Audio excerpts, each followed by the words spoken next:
Last year, President Kaguta Museveni inaugurated a land dispute tribunal to interrogate land matters in Acholi sub-region. This was to be led by, among others, the Chief Justice of Uganda, Alphonse Owinyi Dollo. The Chief Justice.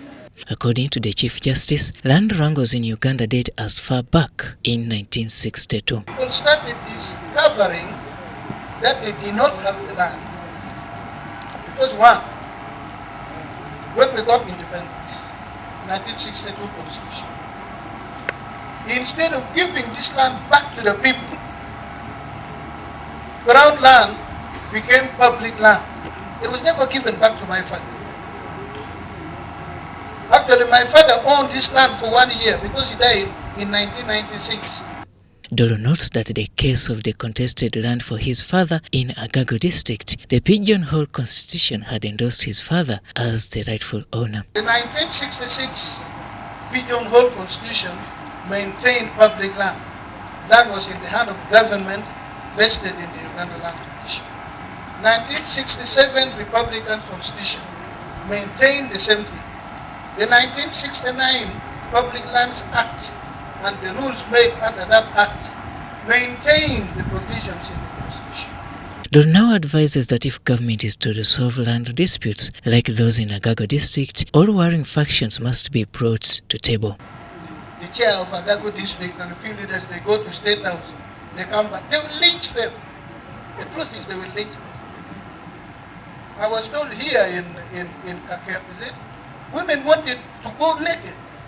It's not a small matter. And you may find that those people were well-intentioned, but they never came and explained. So my advice to you is, please go back to the drawing board, start with the land where there are complaints, bring all of them and say we have these titles.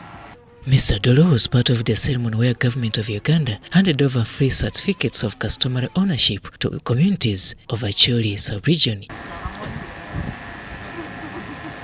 The handover ceremony was presided over by the Minister for Lands, Housing and Urban Development, Judith Nabakooba, at Kalongo Grounds in Kalongo Town Council in Agago District. And the good thing the Chief Justice has said, they want development. Even the leaders were saying they are not against development. They are for development, but development which has followed the right procedure and processes. As a minister responsible for lands, I want to pledge my total support and commitment to the leaders of the Greater Acholi that we are going to work with them. We shall identify the rightful landowners, the rightful clan leaders, of course working with the leaders in the area, and once we have identified the different groups, then we shall register their interests. The beneficiaries hailed government for this development. It has brought peace in the community, because real landowners are now going to be known. Secondly, it has reduced on land encroachment. As you know, the current trend of people grabbing land in this area.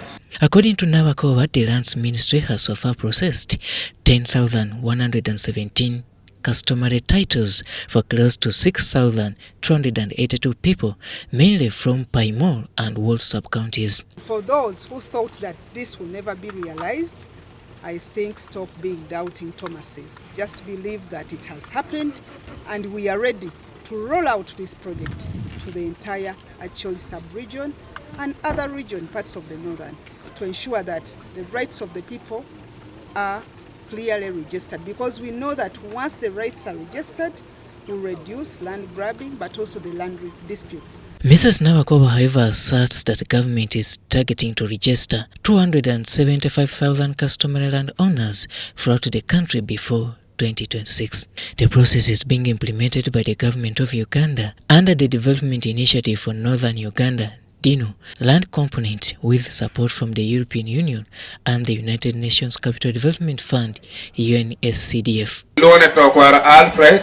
For Acholi sub-region, districts of Agago, Pakwach and Maracha were singled out as pilot areas. During this same tour, Minister Nabakooba commissioned land registry offices for Greater Paimol and Wall. Uganda, the people of Agago, and on behalf of the Ministry of Lands, Housing and Urban Development. Robert Onyango, UBC News. Leaders of this sub-county